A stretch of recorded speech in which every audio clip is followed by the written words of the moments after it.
Okay, let's open in a word of prayer. Lord, thanks for bringing us together this week. We pray that you'll bless our time together today. In Jesus' name, amen.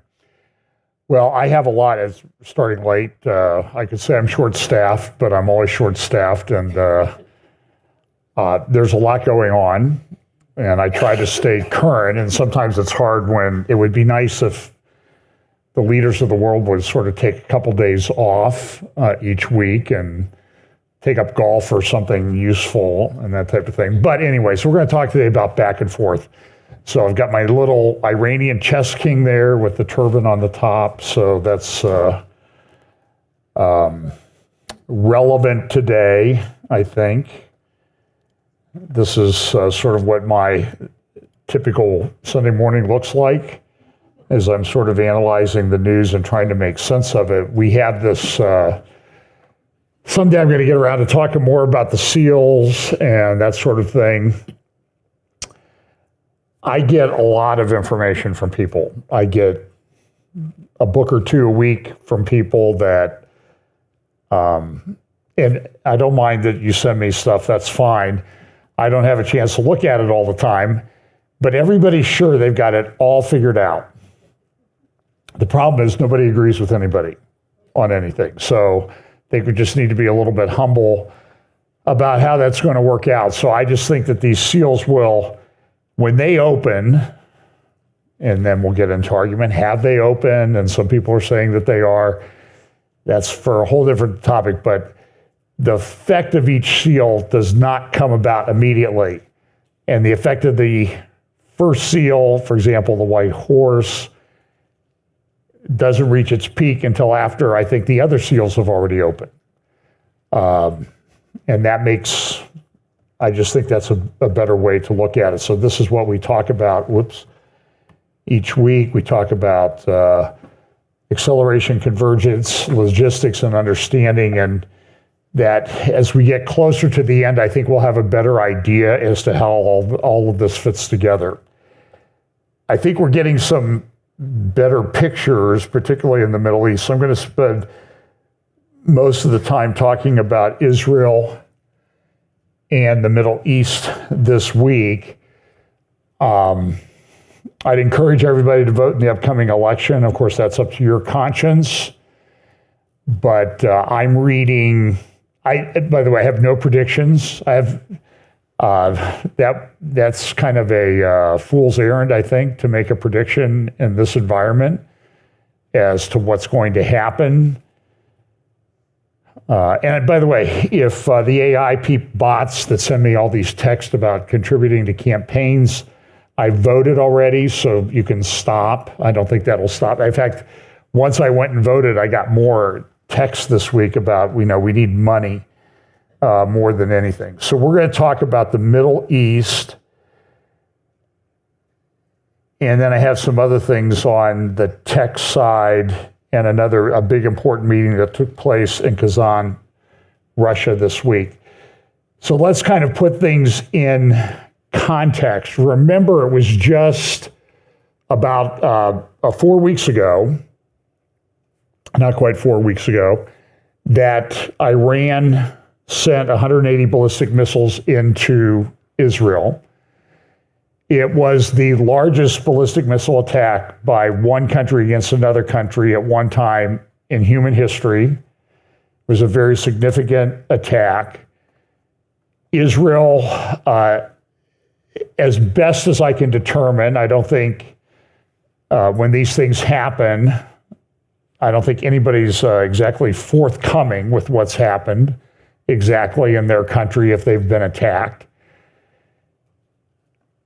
But it appears that the attack did not do major damage.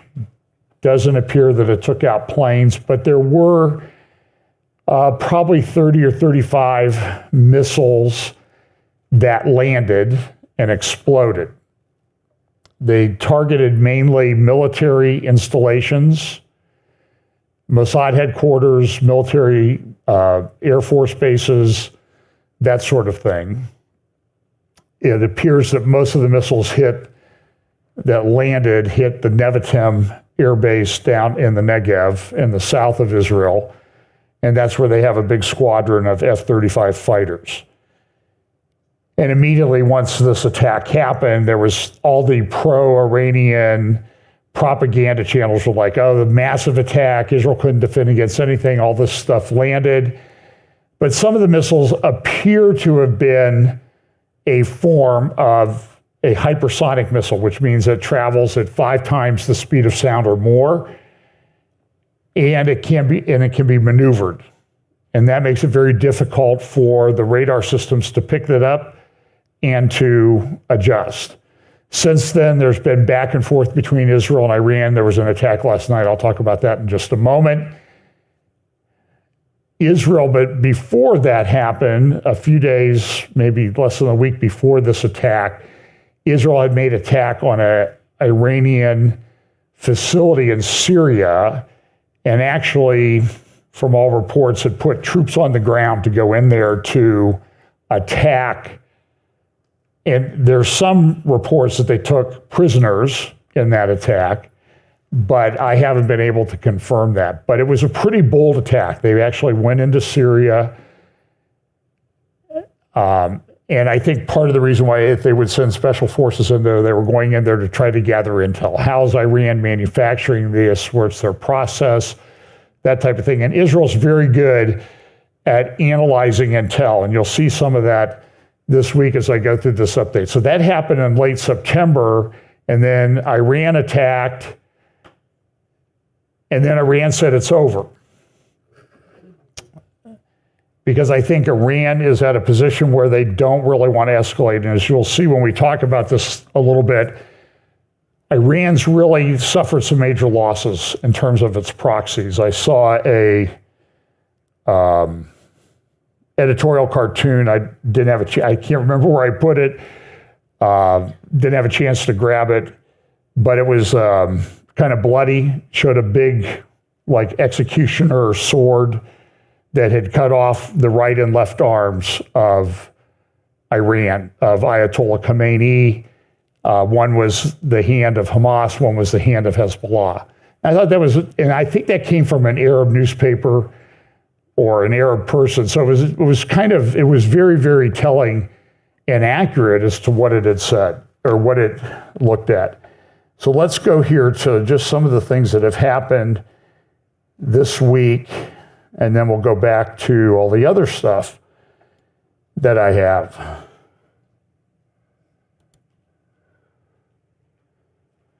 So here's an interesting article. This is from the Times of London. Israelis seek shelter as 100 Hezbollah rockets a day rain on Haifa. If you have a Red Alert app, and I would recommend that you get one, but understand it's going to drain your battery because these things, even since I've been here at church this morning, there's been a bunch of alerts going off. I use one called Zofar, like shofar, Tzofar. And it's pretty, that's another, no. But it drains my phone because it just goes off all the time. And some mornings it'll be 10, 15, 20, that sort of thing. Now, yesterday what happened was this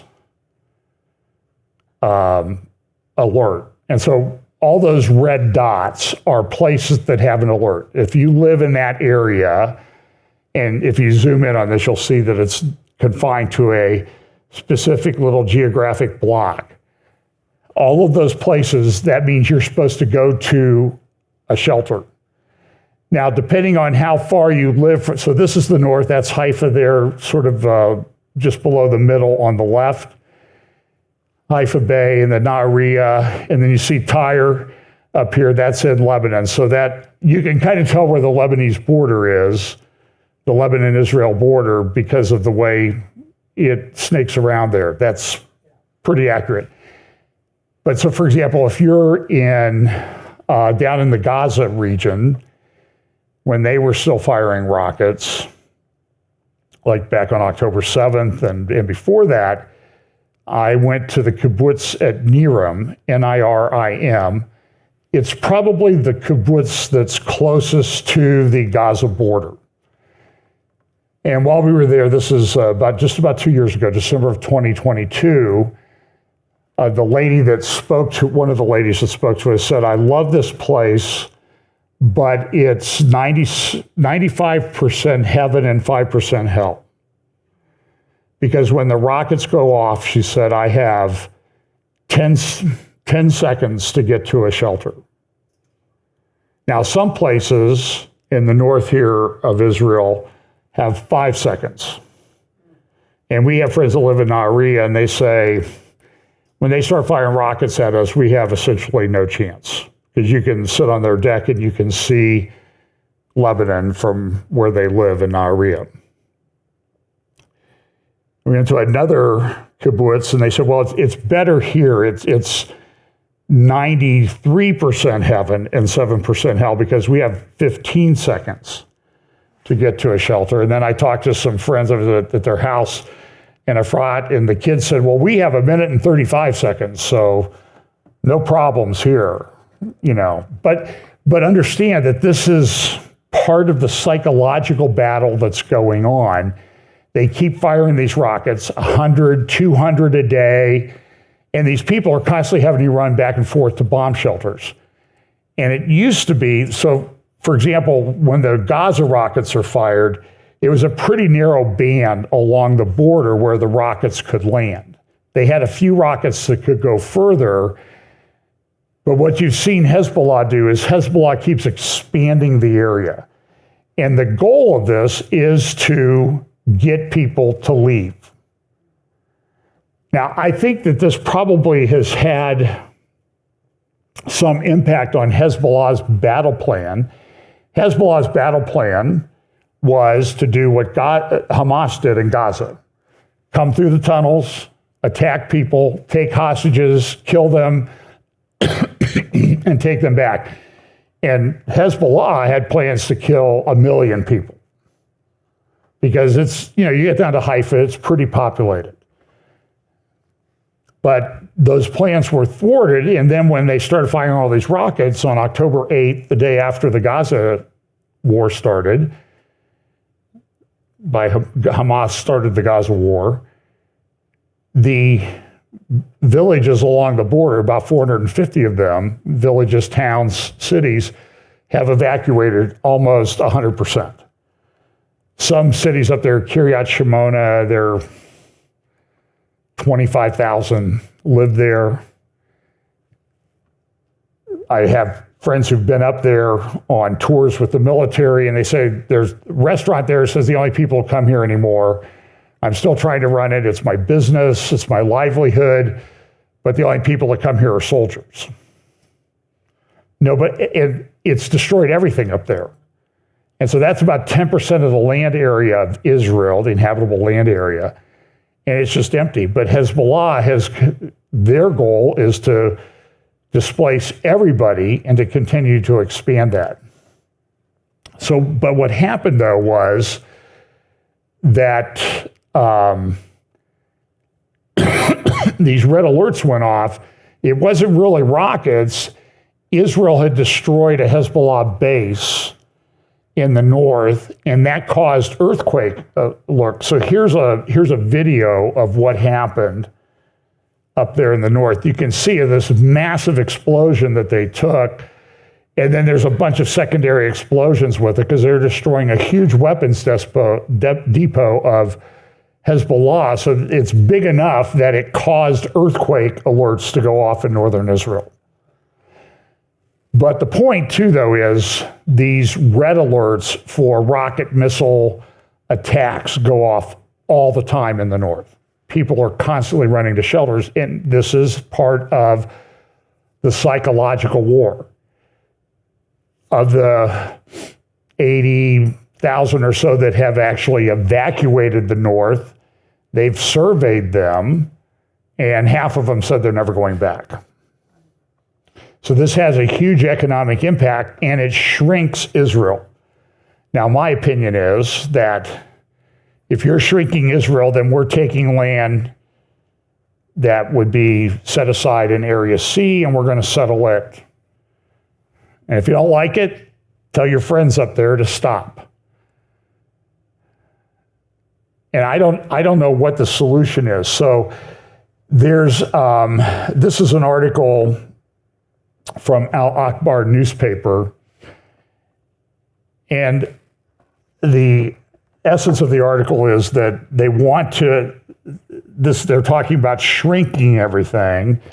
And then we have this guy named Amos Hochstein, and he's running around up there trying to redraw or redraft Resolution 1701. Resolution 1701 was enacted by the UN back in 2006 after the Second Lebanon War. This is the way we're going to solve the Lebanon-Israel-Hezbollah problem. And what they said was there will be no building south of the Litani River, which is about 10 kilometers from the Israel border, although in some places it's only 2.5 or 3 kilometers. It gets pretty close. And when it's a rocket can cover a kilometer in no time at all. So you don't even have 5 seconds to get to a shelter in that particular case. But nobody's enforced that. They've had international peacekeeping troops there, UNIFIL. And I don't know what UNIFIL stands for. I think it stands for incompetent or something like that. And usually when UNIFIL goes out to places, I don't know if I should tell that. Well, I'll tell it. I used to represent railroads. And so we do a lot of employee injury litigation. And a lot of times those would involve guys who were on rail gangs. You know, they have a camp of cars, like dormitory cars, and the guys would go out and they would work on the rail and they would live in those dormitory cars. And I've met these guys, and they didn't always act in the best way. And so it was sort of like, if you know there's a rail gang in your area, lock up your women folk because it's not safe. And that's similar to what UNIFIL is. What UNIFIL is really good at is not keeping the peace or anything. It's getting sex abuse allegations against them. So that's part of this. Now, so I'm going to do a little bit of because of the players in the area, I don't know how to organize this, to be honest with you, because there's so much going on. So I've sort of got my little chess pieces now that I've made up. I've got the Iranian one with the turban on, that's on the right, and then the Russian one on the left with the onion dome. Because with Putin, this is a religious war that he's involved in. He is very much about promoting Mother Russia and the Russian Orthodox Church. That is his philosophical base. And the BRICS meeting this week that I'm going to talk about in a little bit actually occurred in one of the most important Russian Orthodox cities in their theological construct. So Russia has been involved in this area, and what Russia's been doing is they've actually been helping the Houthis with targeting data. So Russia is not Israel's friend. Russia has been giving satellite and other information to help the Houthis attack ships in the Red Sea. Now, part of that is because Russia has other economic interests. They are working with Iran to develop a corridor to sort of take the shipping things that would go through the Red Sea to go through Russia over to Europe. They've already worked extensively, I talked about this years ago, with China on the Belt and Road Initiative, and at, can't remember the name of the town out there in Kazakhstan, someplace. It's a city. It's the largest inland port in the world. It's where they do a lot of transfer of rail traffic from China to Russia. But the problem is Russia uses a narrower gauge. So everything has to be taken off the train and put on a train that fits the right gauge. Then it has to be taken off and put on a European gauge train at the end. But Russia wants all that traffic. So they've worked with China to do that, and now they're working with Iran to do that up through the Persian Gulf region. So their interest would be, yeah, we don't want people going through the Red Sea. We want them going through our place because, you charge transit fees. That's how you make a lot of money. That's the lifeblood of Egypt. They get, I think it's 20% of their government revenues, maybe more, from the transit fees through the Suez Canal. And with that being shut down to a large extent, it's having a huge impact on the economy of Egypt and causing a lot of unrest in Egypt. And Russia doesn't really care about that. There's also, with the Ukrainian civil war, the Ukrainian war, there's a lot of things flying around. Russia's threatening nuclear war. Russia's been doing nuclear exercises, moving missiles around. And they're threatening nuclear war with the West. That would include Europe and us. And now there's this satellite images, this is from the Washington Post, that there are upgrades at a Russian lab site, biolab site. Remember all the allegations about the biolabs in Ukraine? So I don't doubt that Ukraine had biolabs, by the way. It's an agricultural country. There are biolabs all over the United States. The question is, what are you doing at the biolabs? And Russia made these allegations, and Russia's very good at doing propaganda. And it really messes with people's heads. And Trevor Loudon has done some great work on this recently. So Russia said, oh, we got these biolabs in Ukraine. We'll make everything think that they're making exotic viruses or something there.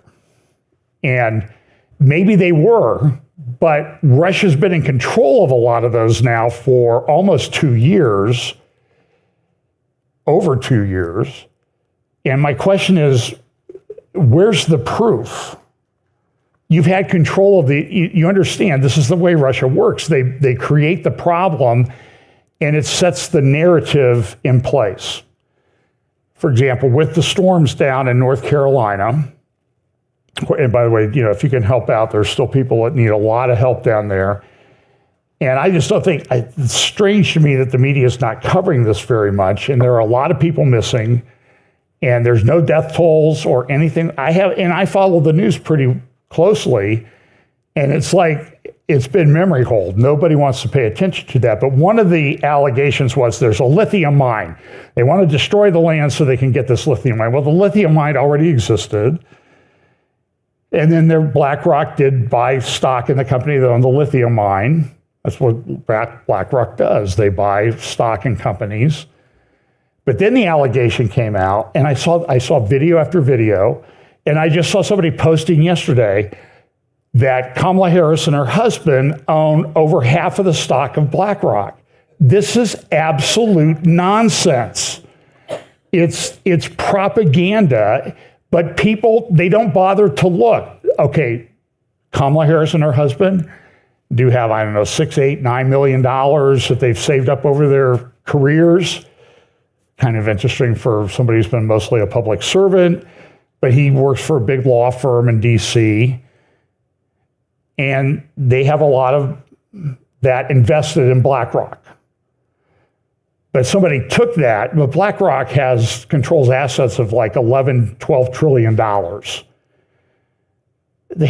Kamala Harris and her husband don't control that much. They might have $6 million of BlackRock stock. But people just throw this stuff out there like it's gospel truth. And by the way, the lithium mine, I think I've established this, the lithium mine that everybody was talking about, that some of these clickbait guys, the crisis guys, is this thing's hell, it's the worst thing in the world.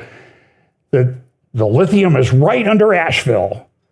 And it's not under Asheville. It's 95 miles away is where the mine is. Look it up. Go to the company's website. But it was just, people bought it. And I see people still talking about it, and I just don't think it's true. So Russia's doing this. They're upgrading a lab site. Some people are concerned it's about bioweapons. And I think it's a valid concern. This was a press conference that Putin had, and the guy at the BBC asked a question, and I'm not a big fan of the BBC, by the way. There's a report out called the Asserson Report, trying to get the attorney to get an interview with him that wrote this. The BBC, when they're talking about Gaza and Hamas, they violated their standards, their ethical standards on how to report things there at least 1,500 times in the opening months since October 7th through April. Because they're just a bunch of leftist lunatics. So this was kind of an interesting news conference. I'm not going to go through it, but the guy asked a question like, hey, President Putin, you, and if you remember, I interviewed Mary Eisen a couple weeks ago, and she said in another interview, I think I played the clip of it, she said she worked for the Israeli prime minister. She traveled with the prime minister at the time, and she got to meet some of the world leaders. She said, of all the world leaders I met, the only one that really was scary was Vladimir Putin.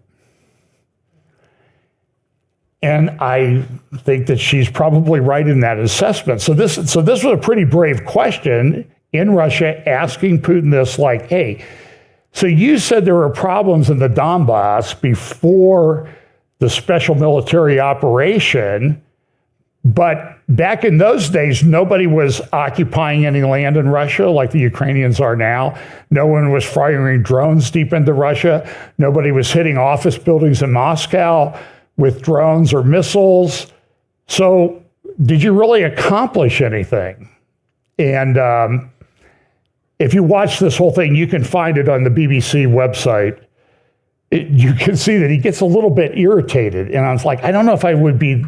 So I give the guy props for asking a pretty tough question to Putin. And I don't think he gave a very good answer, but that's just my opinion. What do I know? Now, the other thing that's happening, though, is there are now supposedly 3,000 to 10,000 North Korean troops in Ukraine to help out. Russia sort of has the same military doctrine that Iran has. So that's why Iran uses proxies like Hezbollah in Lebanon, Shia militias in Iraq, Shia militias in Syria, and Hamas in Gaza. And I think it was Jonathan Spire said, yeah, the Iranian doctrine is we will fight till the last non-Persian in these things. So we're going to use proxies. And so the Russians use the same, we'll fight to the last non-Russian guy because we don't want to use our own people. But good estimates are that 1 million people have died in this Ukraine conflict. And we don't really even talk about it. It's hard to get the numbers. But it could be hundreds of thousands of people on both sides of this. This is a very, very big deal. Now the North Koreans are coming in to help out because, look, baby Kim here needs cash. He wants his troops to get experience. So let's do this. And plus, if he's having problems at home, he's sending his soldiers somewhere else to help out, and people will focus on that rather than the fact that they don't have a lot to eat in North Korea because baby Kim takes a lot of it looks like.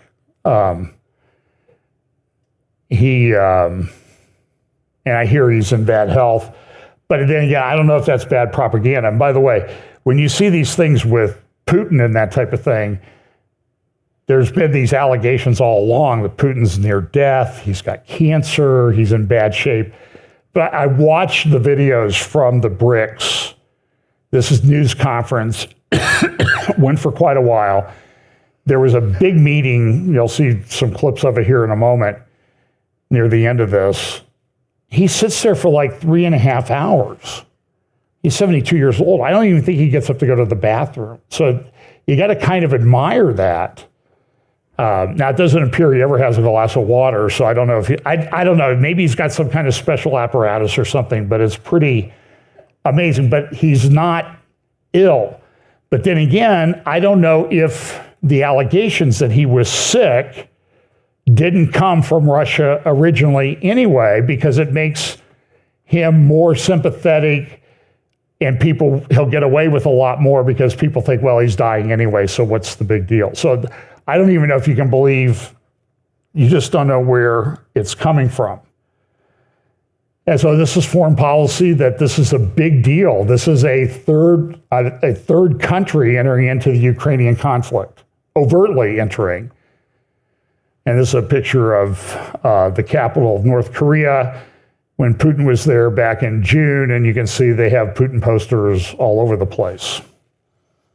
Here's what foreign policy says. The deployment of 10,000 or so North Korean troops to Russia marks a sharp escalation and internationalization of Europe's biggest war in generations, with potential impacts on the battlefield in Europe and in Northeast Asia. It's an embarrassing come down for Moscow, bad news for Ukraine, and a very scary development for South Korea and the rest of the world. And South Korea is concerned about this. And by the way, I think in California, I'm going to talk it's a week from Thursday, Friday, Saturday in Temecula. I think about talking about demographics. South Korea has some of the worst demographics in the world. Their birth rate is like 1.2. You need 2.1 to replace yourself. If you're at 1.2 or 1.1, you're going to be half the size in a generation. And and this is happening all over the world. It's a very big thing. I think it's an important part of the end times, because it makes people motivated to do something to preserve their legacy, and it's irreversible. China says, oh, we got to turn around and all this stuff, and Japan doesn't even bother with it now. And so you're going to see they're going to push AI robots and all this stuff, because they're going to do the stuff that people can't do. And I'm getting old, and you know that you just don't do as much as you used to when you were 50 or 60.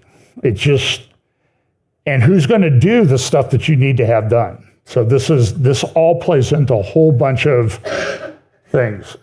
So Israel's fighting a war on 7 fronts.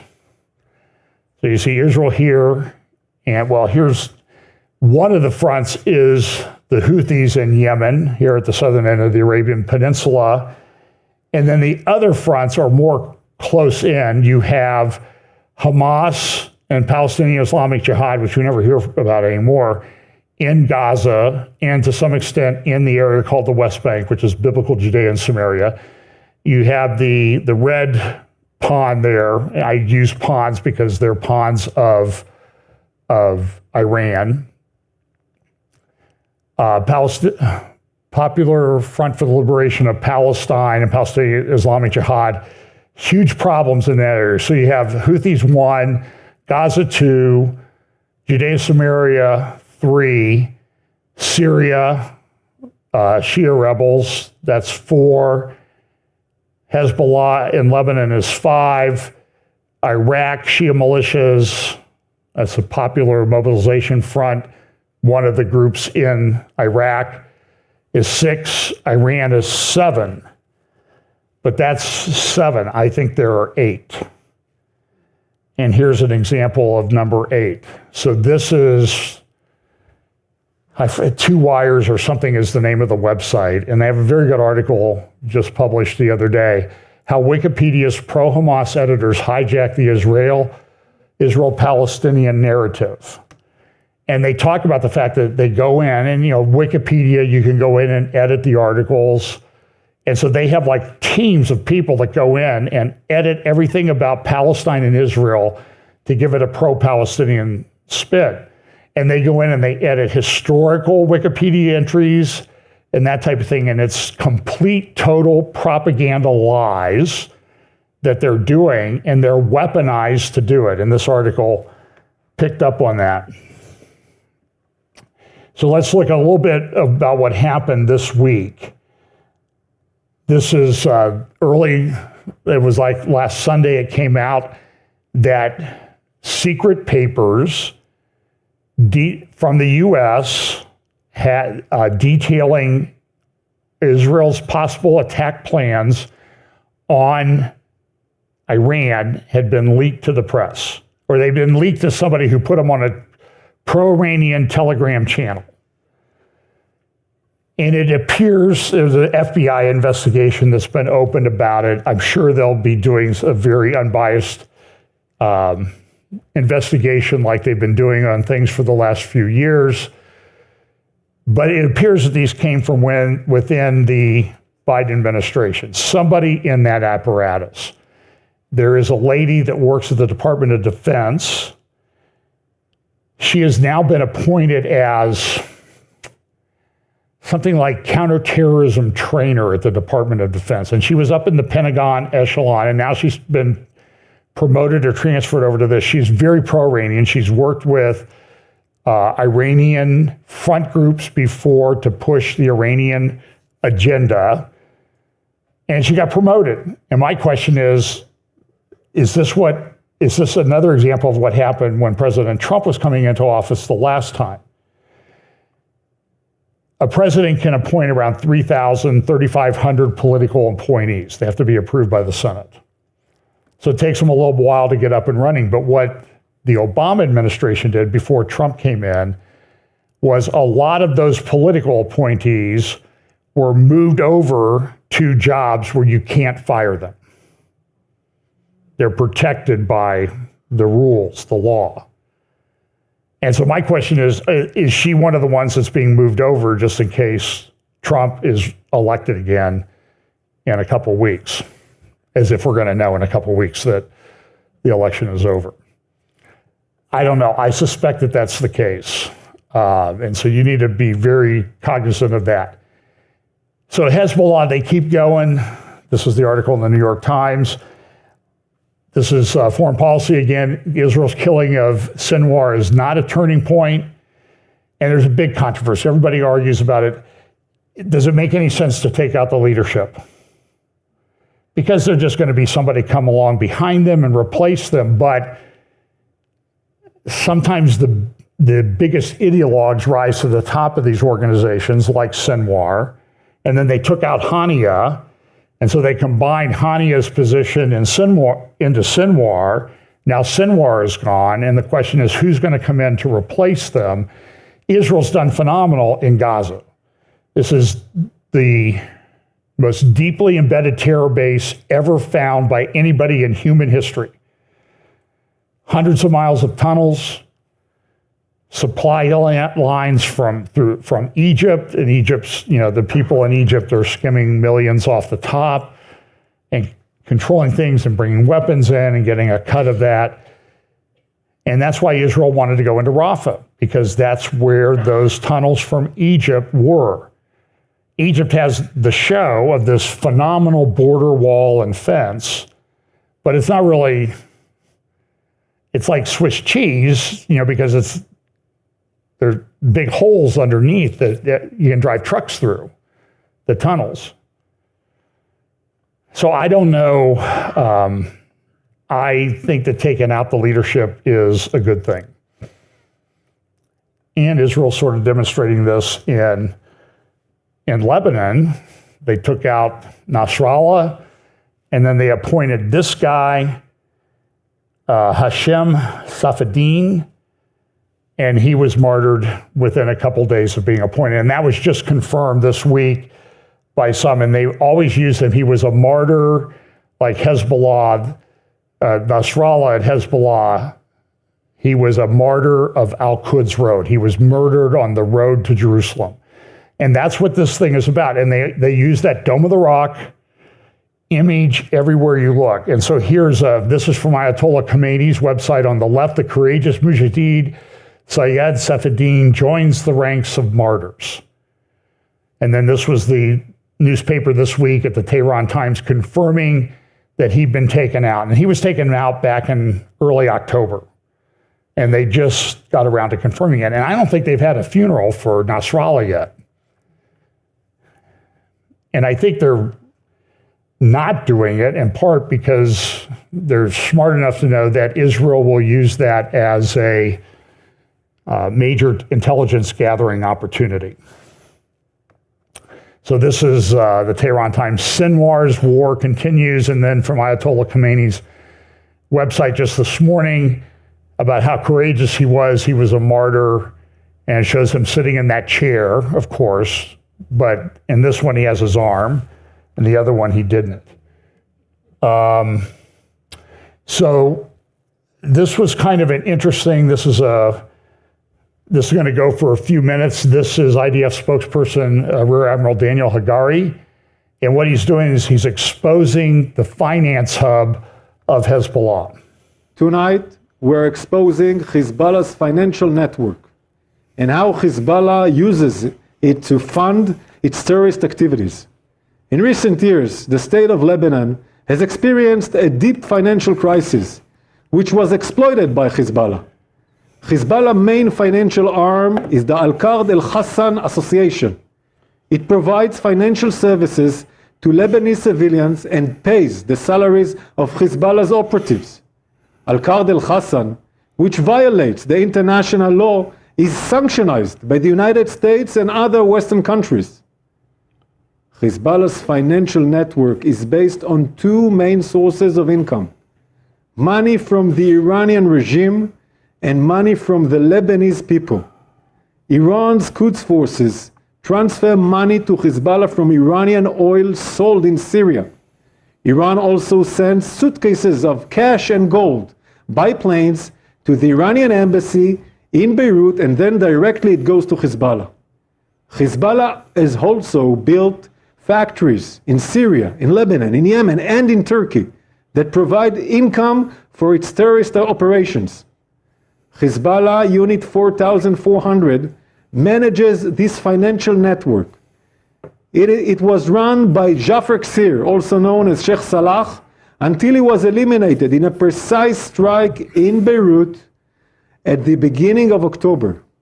Today, in another precise strike in Syria, we have eliminated his successor. The IDF will not allow Hezbollah to regroup and rearm. Not only is this Iranian money used to kill Israelis, it also threatens the Lebanese economy. As Hezbollah continues to smuggle Iranian money into Lebanon in dollars, it devalues the Lebanese pound, making the economic crisis in Lebanon even worse. Another source of income for Hezbollah is the citizens of Lebanon. Hezbollah makes money for Lebanese citizens by offering them financial services through the Al-Qard Al-Hassan Association. Last night, we called on Lebanese civilians to move out of harm's way from Hezbollah's financial facilities across Lebanon, including in the Dakhia area. We published these warnings in Arabic, on social media, and also through other channels. The Israeli Air Force carried out a series of precise strikes on these Hezbollah financial strongholds. One of our main targets last night was an underground vault with millions of dollars in cash and gold. The money was being used to finance Hezbollah's attacks on Israel. This vault was deliberately located under a residential building. Our strikes will degrade Hezbollah's ability to finance its attacks on Israelis.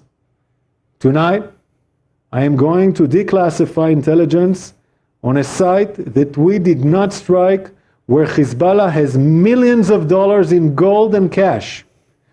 In Hassan Nasrallah's bunker. Where is the bunker located? Directly under El Sahel Hospital, in the heart of Beirut, in the Dakhia. This is the hospital. From both sides you can see an entry and exit. Those are entry and exit tunnel shafts from the underground bunker. The entrance is located in the Al-Mahdi building, and the exit is located in the El Sahel Center building. This is the bunker. It contains rooms, beds, and infrastructure for long stays, and the ability to direct combat from underground. Hezbollah built this bunker directly underneath this hospital. There are hundreds of millions of dollars in cash and gold inside the bunker right now. I'm calling on the Lebanese government, Lebanese authorities, and the international organizations. Don't allow Hezbollah to use the money for terror and to attack Israel.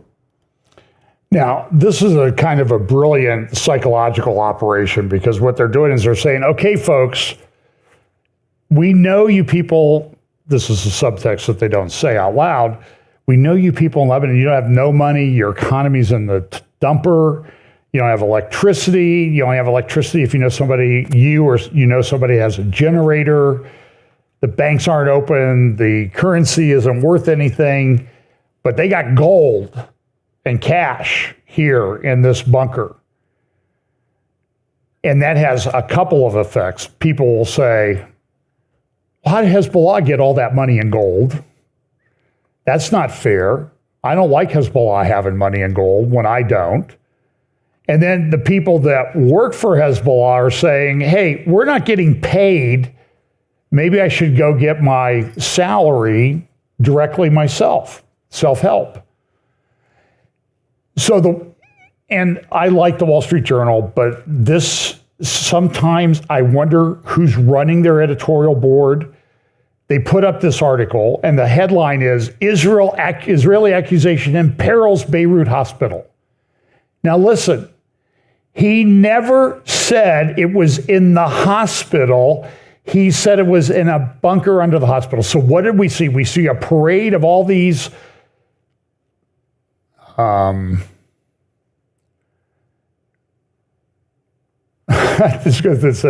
these communications majors that ended up working for media organizations that didn't really have to write anything or think through a problem. They just write the script they read the script that somebody gives them.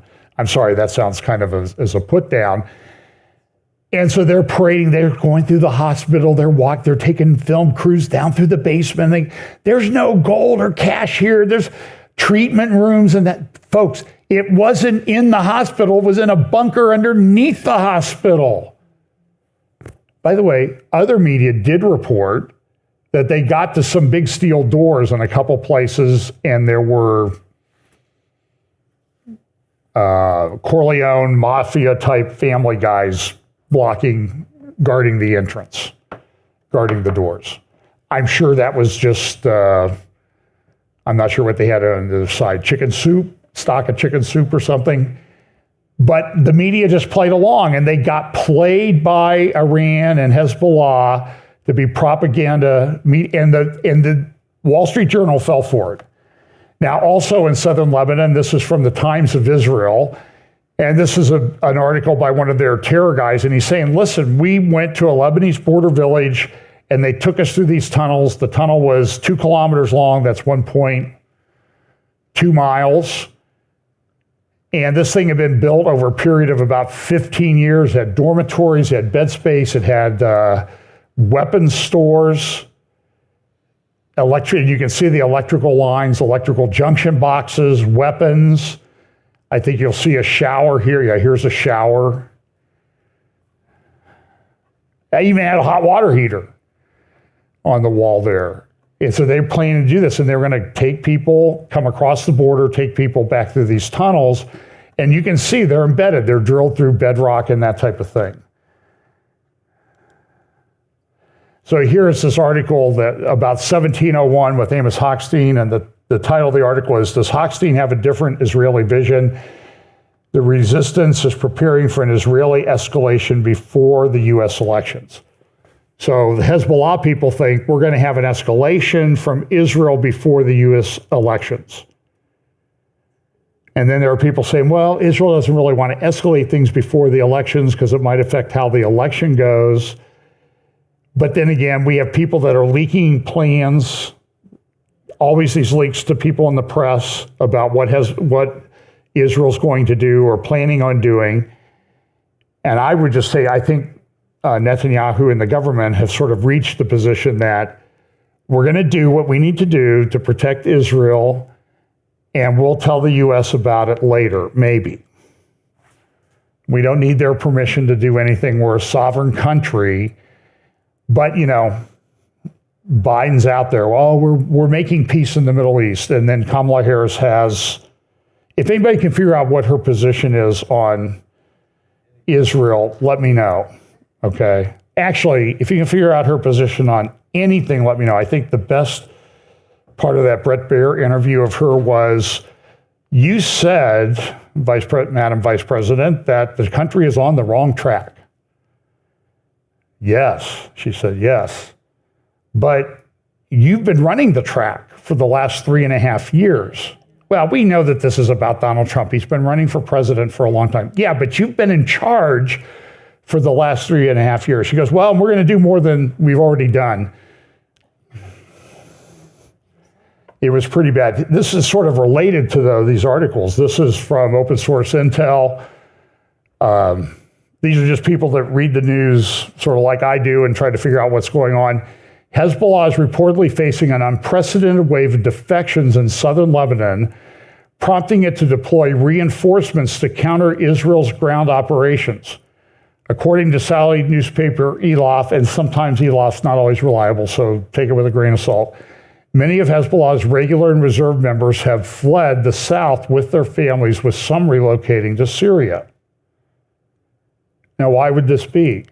I think it's partly the exposure of the Hezbollah bunker with the gold and cash. They're not getting paid. And they're like, I'm not getting paid. I'm not going to stand around here and do this for nothing. I have a family to feed.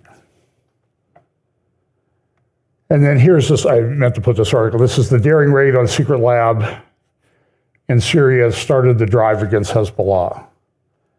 And so the question is, how does this all play into end times Bible prophecy? Well, I think the Psalm 83 passage is very important and significant. It talks about, this is from a screenshot from the King James. When you look at the nations, the people identified in Psalm 83, you have Tyre, Sidon, you have Gebal, which I think is Saudi Arabia. Some people would put it up there north of Sidon. I'm not so sure. Some indication it might be Saudi Arabia. You have Iraq, Assyria, area of the United Arab Emirates. I'm just wondering if this doesn't play into this Abraham Accords thing somehow. And so that if Israel defeats Hezbollah in Lebanon, that the people that are left there would say, hey, we want to have peace with Israel too. We'll come into the Abraham Accords. So, and here's an overlay of where the tribe was, and you can see Edom, Moab, Ammon, which is modern day Jordan. So just pay attention to that. I'm not entirely certain. So here's the last 48 hours, big attack by Israel on Iran. I will confess, when I first saw the reports of it, I was my feed was full of all the pro-Iranian, pro-Hezbollah people, anti-Israel people saying, oh, there's a nothing burger, nothing happened. And even some Israeli people were saying the same thing. And the answer is we don't know what happened because Israel hasn't come forth with a lot of information. But this is Jerusalem Post this morning. Israeli Air Force stuns Iraq with historic strike on army sites. Like Iran attack on Israel on October 1st on military sites, it appears that that's what Israel struck in Iran Friday night into Saturday. And it's pretty amazing. But of course, here's the Wall Street Journal again. Israel strikes Iran, expanding war. Well, the war's already there, guys. Where have you been for the last 40 years? And this is a big article in the Wall Street Journal again. Iran strikes on Iran while measured push region deeper into a dangerous era. It already was a dangerous era. People are wondering, like, well, what's going on? This is foreign policy. Why isn't Hezbollah making a more massive attack response to what Israel's doing in southern Lebanon? The IDF comes out a couple weeks ago and says, we've done 700 raids into southern Lebanon over the last year, since October 8th. Not in the press anywhere. And it appears when they go into these tunnels and everything, the Hezbollah people have fled, and sometimes very recently because there's still coffee on the stove or in the coffee pot. And maybe they're quitting. Maybe they're leaving and going somewhere else and regrouping. I don't know. It's very dangerous. There's a number you can see just from the front page of the Jerusalem Post. Today, there were another 9 or 10 IDF soldiers killed. And some of these are older. For example, one of the guys killed was 42 years old, 6 children. And this is having a huge impact on Israeli society. Everybody knows somebody who's been killed. I saw Hillel Fuld. I follow him on Twitter. He's Ari Fuld's brother. Do you remember Ari Fuld, the big sort of super Zionist guy, really big IDF reservist, and he loved Israel and that type of thing. And he got stabbed there at Gush Etzion shopping center near Efrat where they lived and killed. It was 6 years ago. I can't believe it's been that long. And Ari Fuld was larger in life. So his brother Hillel, I give him credit, he's really picked up on his Twitter account, putting a lot of information up. But he said, look, one of these guys who got killed up there, I cried harder than I have since Ari's funeral. And go look up Ari's funeral online and watch the family and how they react, because they always have the funeral within 24 hours if they can. And I remember Hillel being there and just distraught, ripped shirt and everything. Incredibly powerful moment as this larger-than-life guy was taken out by a teenager stabbing him in the neck or in the back and severing his aorta. But Ari got up and neutralized him, as they say, before he collapsed and died. But he said, there's a young guy from our community. He built my pergola. He built everything. He was a great carpenter, and now he's gone. And he was like everybody's son. And this story is being repeated over and over and over again. And Israel doesn't have an endless supply of people. There's political pressure to get the ultra-Orthodox to come into the service, and I think something's going to be done on that pretty quickly. So this front page of the New York Times this morning, and here you see this poster in Revolution Square in Tehran. And it's all over the place now. I don't remember if I talked here about it or I talked in an interview with somebody the other day about it. But here's the poster. And so this is a representation of the October 1st attack by Iran on Israel. You see the missiles coming in. But what do you see? And here's what the poster says. You translate the Persian and Hebrew. By the way, it's in Hebrew, except for the top line. Oh, I copied the wrong thing. Oh, wait, maybe I do have it here. No, I don't.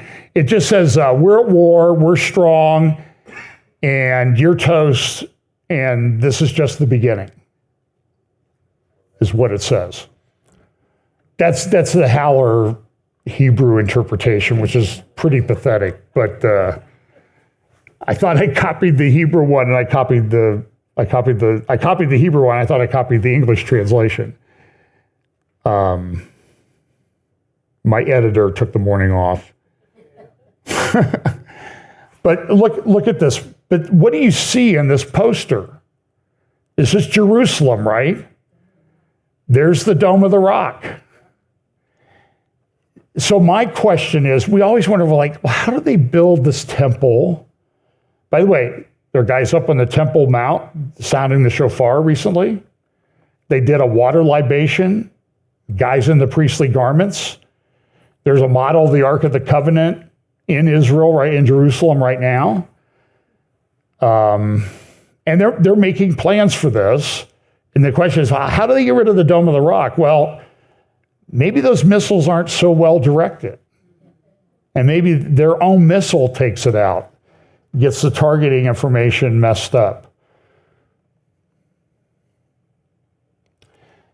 There's been a leak. There was a leak of a letter from Lloyd Austin to our defense secretary, to the Israeli defense minister Gallant, saying, listen, you guys, we may withhold weapons that you need from you if you don't get more aid into Gaza.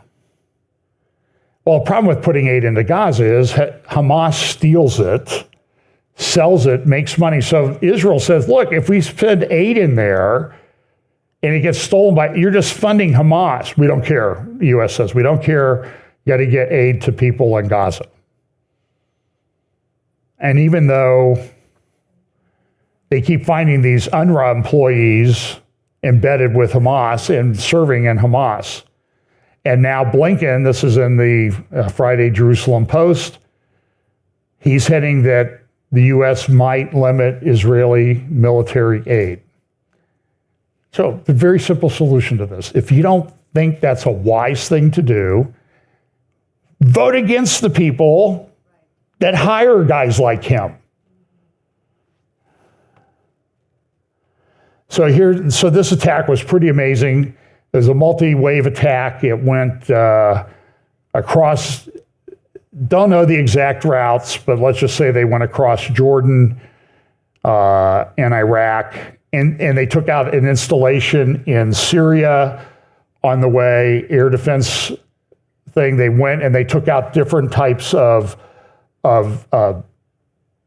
things like air defense headquarters, ballistic missile manufacturing, military manufacturing, radar installations, surface to air. And it was a pretty amazing thing. And some people are wondering whether Israeli aircraft even entered Iranian airspace. This thing took several hours. If they were in Iranian airspace for several hours. By the way, all the jets that left came back. And Iran supposedly has these great Russian S-300 and S-400 air defense systems. I've heard they might have 8 of these, and at least 7 of them were destroyed in this attack. But what Israel did too is they put air missile launchers from the air, launchers that can launch while below the airplane. And so they could go close to the Iranian border, not into Iran. They could launch the missiles and then leave. But this pretty amazing attack that they did, I mean, it's about 1,000 miles each way. They had to do the air refueling. Now, they may have got some U.S. air refueling assistance. So it was an amazing attack. And there is some indication that they did a very good job of disabling the air defense systems of Iran, so that if they decide to do something in the near future, which I think they probably will, they may wait till after our election, they may have free rein to do that. Now, Iran's come out, they've made all these, it's a propaganda war, so we have this is from the Tehran Times, 1,000 Iranian missiles ready for a potential Israeli attack, says U.S. media. So even the Tehran Times quotes the New York Times. And somehow the New York Times, so Iran says, well, they're sort of implying, well, we don't even really know this, but the New York Times must be accurate because we have 1,000 missiles ready to attack. That's more than 5 times the amount that came in on October 1st. And they have the physical capacity to do that. They have these underground bunkers, underground air bases. And it's funny when you see them do the underground air bases, they have these F-4 fighters that are like 50 years old that were bought by the Shah back in the 70s. So will they be able to repel the attack? The Ayatollah Khamenei And this is in the Jewish News Syndicate. Iran said to be fearful after Israel hits the missile program and air defenses. Again, they're citing the New York Times in that here's an anti-Iranian government said Israel's Saturday attacks on Iran destroyed air defense systems protecting critical oil and petrochemical refineries, as well as systems guarding a large gas field and a major port in southern Iran, according to 3 Iranian and 3 senior Israeli defense officials cited by the New York Times. Here's Benjamin Netanyahu. Israel's air attack on Iran was precise and powerful and achieved all of our goals. The Iran foreign minister came out and said, you can't do this, we'll respond. And then here's Hillel Fold saying this on his Twitter account this morning or yesterday. They are worried, and as they should be. 3 Iranian officials told the New York Times that the destruction of their air defense systems by Israel caused deep concern in Iran. The concern stems from the fact that Iran's vital energy and economic centers are now exposed to future attacks if the exchange of blows between Israel and Iran continues. According to Hamid Hosseini, an expert in Iran's oil and gas industry and a member of the Iran-Iraq Chamber of Commerce, Israel is sending a clear message. This could have dire economic consequences for Iran, and now that we understand the risks, we must act wisely and not raise the tensions. So this is a back and forth. You know, Israel doesn't want to escalate too far to provoke a big response from Iran.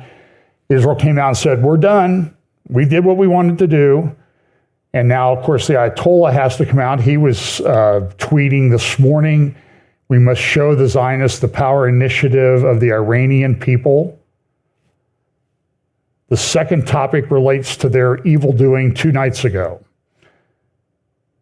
This is a speech that he gave yesterday. Well, the Zionist regime made a wrong move.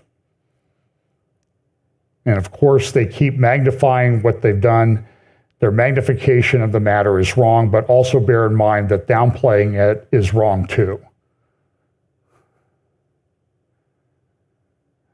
If we say, no, it wasn't anything, it wasn't important, that too is wrong. It almost sounds like he's having a conversation with himself. It's like, I don't really know what to say. I might be wrong, I might be right. The Zionist regime's miscalculations must be stopped. They're making a miscalculation with respect to Iran. They don't know Iran. They don't know the Iranian youth. No, they probably do. They don't know the Iranian people. They still haven't been able to correctly understand the power, capability, initiative, and determination of the Iranian people. We must make them understand these things. Yes, yes, yes. You can see the enthusiasm that he generates there. And he said this is he just put this up a little bit before I came in here. We must make the Zionists understand the power of the Iranian people. Now, this is very interesting. The bunch of reports this morning that Khamenei is very ill. And this is from Hamas Atrocities. It's actually a pretty good Twitter account to follow. This cancer has been diagnosed with cancer. News about Israel poisoning his tea will be dropping in 3, 2, 1. And part of that comes from this morning's, I think it's this morning's New York Times, which says he is believed to be seriously ill. So everybody's running with this quote from the New York Times today. I mean, everybody in the world is running with it. So I figured I might as well go along with it. Here's the Tehran Times today. Iran's storm is looming. Iran has no limits in defending its territorial integrity. I think that's their foreign minister. There was also a terror attack in northern Israel, 30 wounded, truck ran into a bus. And I believe there were some people killed in that. So let me talk about the BRICS. So that, I don't know what Iran's response is going to be, if there's going to be a response. I don't think we've seen the last of Israel in responding to this, but there was a very important meeting. So there's a lot of question.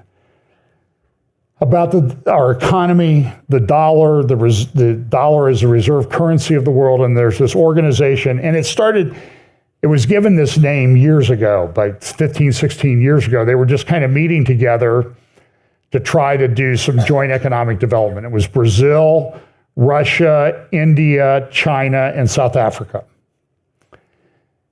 Well, with the sanctions that the U.S. put on Russia, Russia has been leading a way to go after, to kind of get rid of the dollar.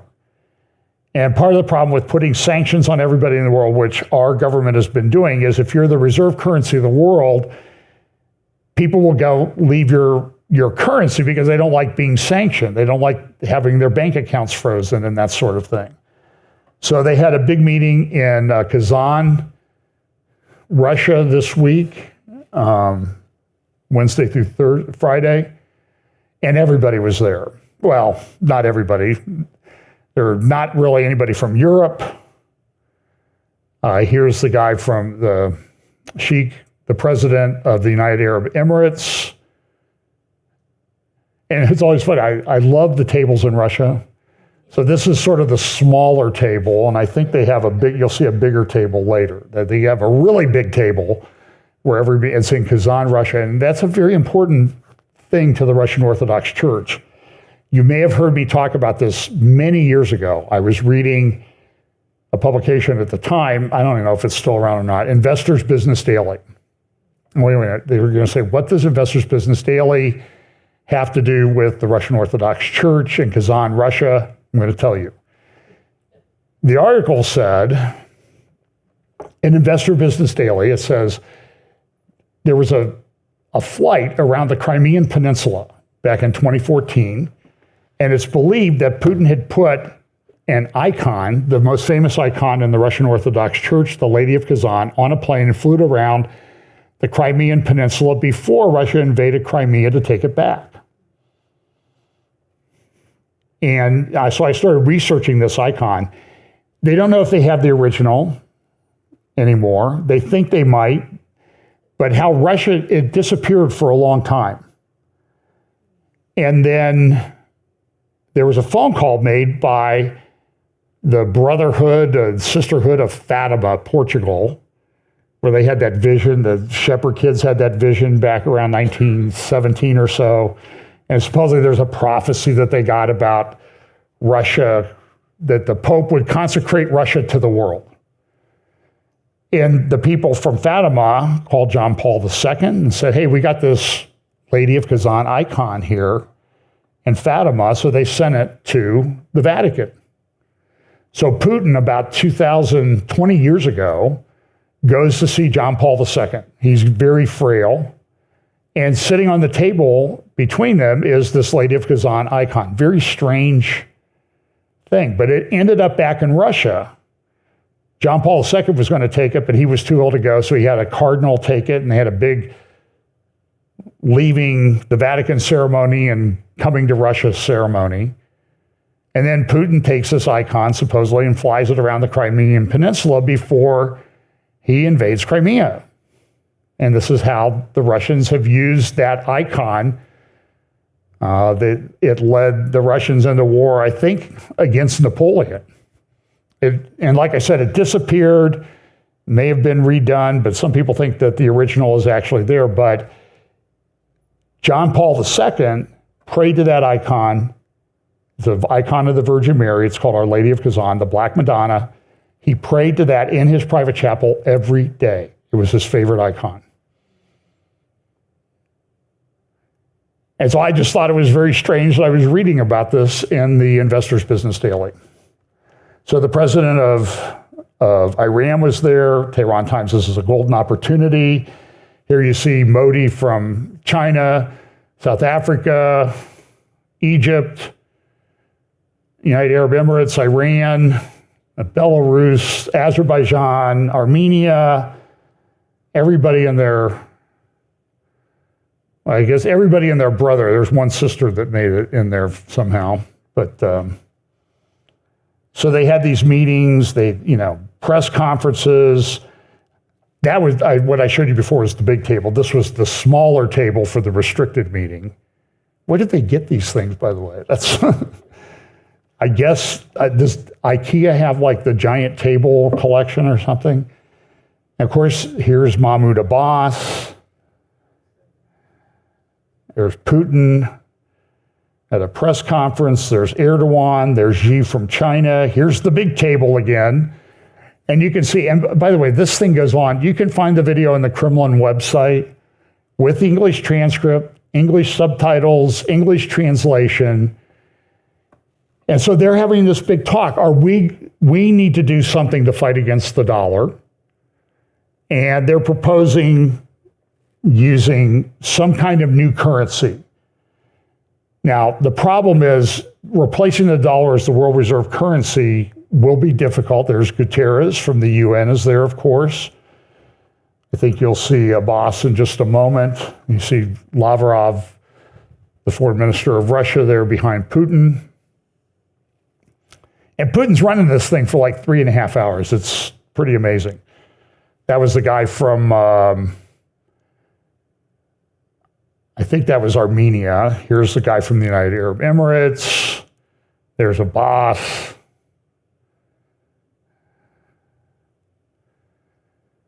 So it's sort of like a who's who. There's Congo. It's like a who's who of all these people who don't like the West.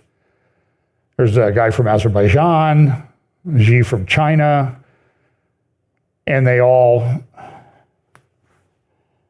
having watched a few of these things now, Putin has a very high boredom tolerance. You know, that he can sit there at these meetings and not fall asleep. But I guess when you're plotting taking over the world, it's kind of gives you a little bit of extra shot of energy. It's like having a 5-hour energy of world power. I don't know what that's like, but I assume it would be kind of invigorating. So they had this meeting in Kazan, Russia this week, and they're talking about, the problem is they have to agree on a currency. They have to agree what's going to back the currency. They're talking about doing some commodities like grain, maybe oil. They're sort of talking about gold a little bit, but I don't know how. The goal is to replace the dollar as the world's reserve currency, because that will really hurt the United States. It really would. It would really change our lifestyle and everything. But I think 90% of world currency transactions are still in the dollar. And since the sanctions have been put on Russia, I believe, and I'm sure Britt Gillette will correct me if I'm wrong, because he talks about this a lot. The dollar is actually a little bit stronger now than it was, but we have massive economic problems. I mean, commercial real estate, banks, the stock market is way overvalued. You may have noticed inflation. Like if you go to Five Guys and get a single burger and a soft drink and fries, you're like $21 or something ridiculous. I mean, even what In-N-Out is like $11 or $12. Crazy. So they're looking at central bank digital currencies. Here's the yuan. They want to maybe do a digital yuan. But if you think the U.S. economy is in the dumper, China's even worse. And China has, remember all these ghost cities that China built? Well, now their population's declining. They don't have people for them now. What's going to happen in 10 or 15 years when there's millions and millions and millions and tens of millions of people less in China? And there's not an immigration pipeline that can fill all those spaces up. The world is in a very big state of flux. So here's a good article from Seth Frantzman this morning about BRICS. BRICS showcases emergence of a non-Western world order. You can go to the Jerusalem Post and read that. I would highly recommend it. It's a very good article by Seth. And so they're trying to figure out, I mean, Putin is proposing we're going to have our own platform for currency. And the question is, how quickly can they get this done? Because it would be a huge game changer in the world. It would really tip the world balance of power. It would make us very irrelevant. And I think they may get there eventually. And I will say this, that things happen more quickly now than they used to. who had, Five Guys burger and drinking a fry for $21 on your end time bingo card, step forward and say that. And everything is just accelerated like crazy. So I have some other stuff, but I'm going to exercise mercy, and we'll save that for another time. I will do a talk with Pete Garcia on Thursday, I think at 4 o'clock Eastern. We're just going to talk about geopolitics. And I have a very cool graphic that I made up for our title slide, but you'll have to get on the Fellowship Bible Chapel YouTube channel and subscribe and like to get notified about that when I get that put up. And then in a week from Thursday, Friday, Saturday, I'll be at the End of the World Conference in Temecula. I'll also be at Calvary Chapel, the Harbor, and Huntington Beach on election night at 7 p.m. I told Tom Hughes this week, I said, that might be the End of America preview of the End of the World Conference that we'll be doing on Tuesday night, live at Huntington Beach. So, crazy world. So things are really accelerating. They're really converging. But there's logistics issues. These things just don't come out of thin air. They have to have systems built up to support them. And they may be being built behind the scenes that we don't know about yet. Things can change very rapidly. There's a lot of stuff going on with artificial intelligence. This is in Wired magazine. A Neuralink rival says its eye implant restored vision in blind people. And if you remember, I've talked about this before. I'm sitting in Jerusalem at the Christian Media Summit 2 years ago, December 2022. ChatGPT was released the week before. And one of the guys, Israeli business guy, very excited about ChatGPT. This is amazing. This is incredible. This is world-changing. And I think it is, and it's going to be. It's tech intrusion on an epic scale. I had a quote from Yuval Noah Harari, our favorite friend here, talking about these people running AI aren't to be trusted. This is one of them talking. But I remember the business guy at the media summit, he goes, this is amazing. Look at all the stuff. Look at what Neuralink is coming out with. Neuralink had just released all of its thing, and he says, we will make the lame walk. We will make the blind see. We will make the deaf hear. And those are signs associated with Yeshua, Mashiach, Jesus, the Messiah. And the tech guys are saying, like, we're going to do all of this. And now here's somebody, a rival to Neuralink, saying we're already starting to restore vision in blind people. This does seem to be, can we agree this is end times type stuff? And we've seen nothing yet. So pray for safety of people that are running for office, and if your conscience tells you to go vote, go vote. If you do vote, vote the right way. And I'm not going to tell you what to do, but I can tell you who's not a good choice, for sure. And you're going to see propaganda over the next 10 days like you've never seen before. Believe me. And pray for Mika Brzezinski that she'll be able to get into a mental ward someplace to help her with her meltdown that she had the other day. So, okay, let's pray. Lord, thanks so much for your word. Thanks for giving us ideas about how these things were going to go as we approach the return of Jesus, the Messiah, to rule and reign in Jerusalem. Give us wisdom, understanding, and help us to use these things as an avenue to share the gospel with those around us. And bless us this week in Jesus' name. Amen.